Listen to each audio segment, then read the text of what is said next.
ఏలూరు జిల్లా మండవల్లి మండలం గన్నవరం గ్రామంలో జంట హత్యల కలకలం సృష్టించాయి. ఆస్తి వివాదంలో భ్రమరాంబ సురేష్లను రొయ్యూరు యేసుబాబు అనే వ్యక్తి హత్య చేసి ఉంటాడని స్థానికులు అనుమానం వ్యక్తం చేస్తున్నారు.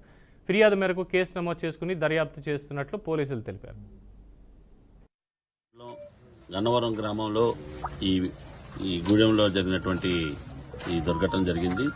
ఇందులో ఏంటంటే ఒక తల్లి భ్రమరాంబ, అదేవిధంగా రొయ్యూరి సురేష్ అనే వాళ్ళిద్దరూ కూడా హత్యకు గురై ఉన్నారు.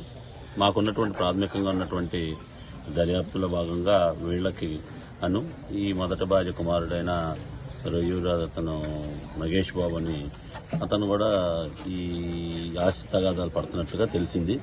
మాకున్న ఫస్ట్ క్లూ ప్రకారం ఇప్పుడున్నటువంటి సమాచారం మేరకు అతనిదో అని, లేకపోతే ఇంకేతర కోణాల్లో కూడా దర్యాప్తు చేస్తున్నాం.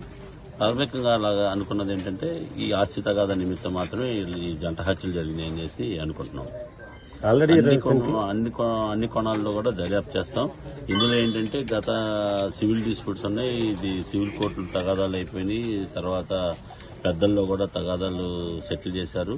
అతనికి సగం వాటా ఇస్తానని కూడా చెప్పారు. అయితే ఇంటి తగాదా కూడా ఇంకా చెప్పినప్పుడు కూడా ఇంటి తగాదా విషయంలో కూడా వాళ్ళు దాన్ని మించి వాళ్ళే ఎక్స్ట్రా కూడా వేసామన్నట్టుగా ఇక్కడ ఉన్నప్పుడు ఫస్ట్ క్లూలో వచ్చింది. కానీ అతను మొత్తం ఆస్తిని కబళించాలనే ఉద్దేశంతో కూడా ఉన్నాడని చెప్తున్నారు గ్రామస్తులు. సో ఆ కోణంలో కూడా దర్యాప్తు చేస్తాం. అది కానీ లేకపోతే ఇంకా ఏదన్నా కారణాలు ఉన్నాయేమో, ఇంకెవరెవరు ఉన్నారు ఏంటి అనేది చూస్తాం. ఇప్పుడైతే ప్రాథమికంగా అయితే ఓన్లీ